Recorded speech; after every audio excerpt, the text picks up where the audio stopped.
바삭바삭한 크래커스북.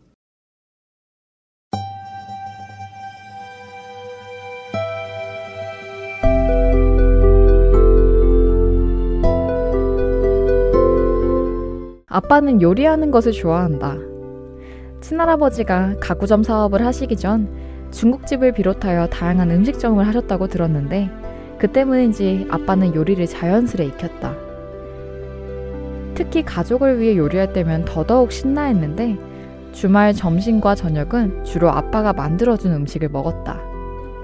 아침에 운동하러 간 엄마는 점심시간이 다가오면 갑자기 문자를 보낸다. 집에 가서 밥 먹을 건데 준비 좀 해놔. 미리미리 얘기 안 하고 괜히 다급하게 늦게 얘기한다고 불평부터 쏟아내는 건 동생과 나다. 엄마는 자기 생각만 한다고. 아빠는 그게 어떻냐면서 주섬주섬 옷을 입고 장바구니를 챙겨 신발을 신으러 벌써 현관에 가 있다. 음식은 정성이다 는 신조에 따라 된장찌개에 들어갈 두부도 모양과 크기를 맞추어 정사각형으로 가지런히 자르고 탕수육 소스에 들어가는 야채도 열을 맞춰 가지런히 썬다. 접시에 음식을 담고 깨소금을 뿌릴 때도 모양새가 흐트러지지 않도록 굉장히 조심해서. 그래서인지 일 때문에 아빠가 없는 평일이면 엄마는 내색은 안 하지만 투정이나 의견을 받아줄 사람이 없어 굉장히 심심해한다. 일주일이 지나 주말이 되면 갱년기로 기분이 저하되어 있는 엄마를 보며 아빠가 다정하게 꺼내는 말이 있다. 선영아, 뭐 먹을래? 안녕하세요. 지연 작가입니다. 벌써 북클럽 3번째 시간이네요. 1부와 2부에서는 엄마의 갱년기를 점차 알아가고 서로에 대해 진솔한 마음을 나누는 사건들에 대한 부분을 읽어보았는데요. 이번 3부에서는 저를 제외한 아빠와 동생이 엄마의 갱년기를 받아들이는 모습에 대해 같이 읽어볼까 합니다.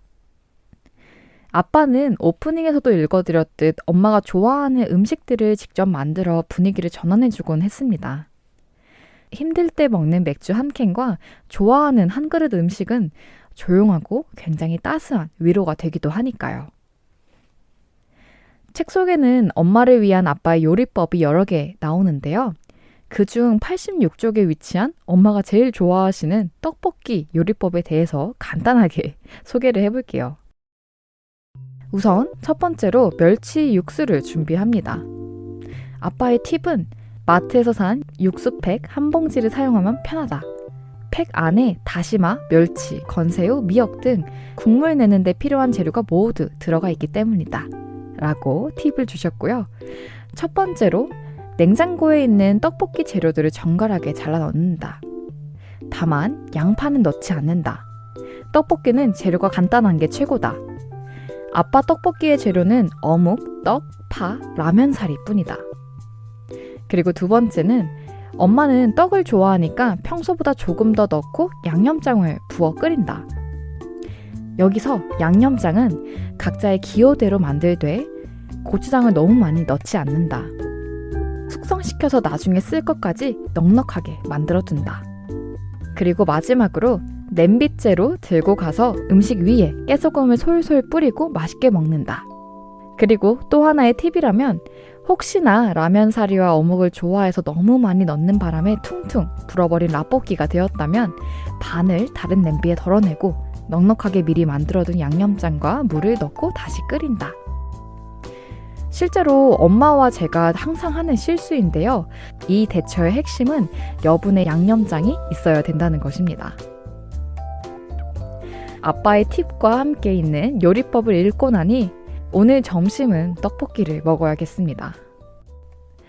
이렇게 맛있는 음식 앞에서도 엄마의 갱년기를 직면했던 또 다른 동생의 이야기도 같이 읽어드릴게요.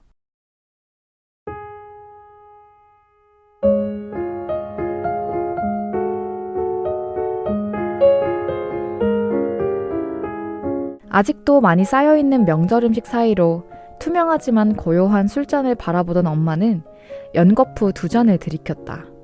5분 정도 지났을까 피곤해서인지 금방 취기가 오른 엄마가 동생을 향해 목소리를 높였다. 너는 문자를 보내면 답도 없고 전화를 도 받지를 않니?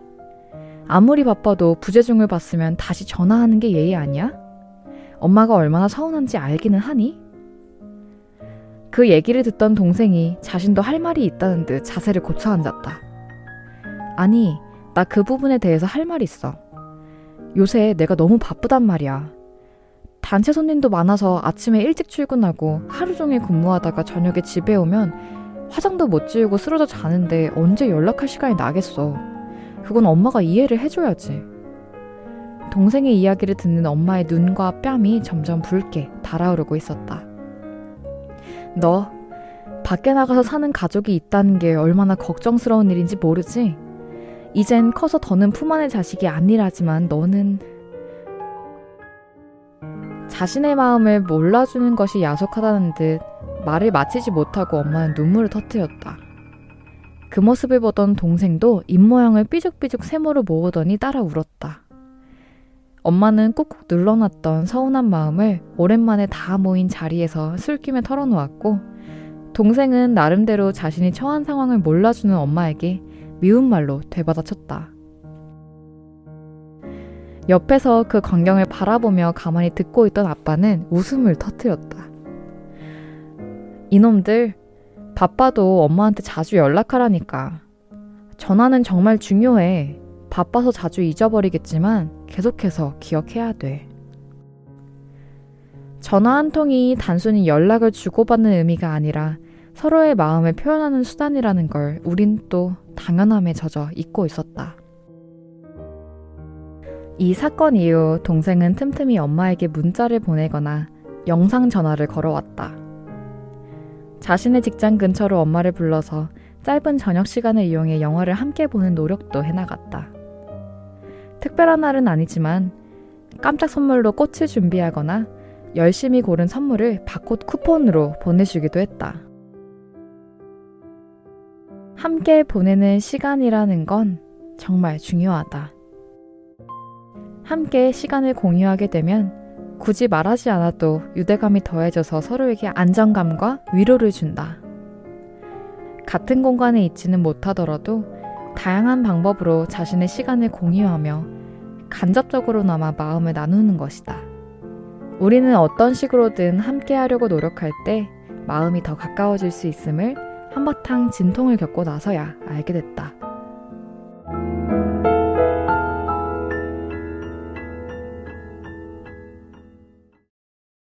이것저것 신경 쓸 것이 많은 일상에서 친구뿐만 아니라 가족 중 한 사람에 대해서 알아가는 것은 굉장한 시간과 노력이 필요합니다. 그리고 많은 시간과 노력이 수반되는 만큼 내가 평소에 보지 못했던 상대방의 모습을 발견하는 것도 굉장히 재밌는 일이죠. 여러분들은 어떤 노력을 하고 있었나요? 그리고 앞으로 어떤 노력들을 할 예정인가요? 다음 주에는 스키터 온라인 북클럽 마지막 4부로 찾아올게요. 오늘도 정말 수고 많으셨어요. 감사합니다.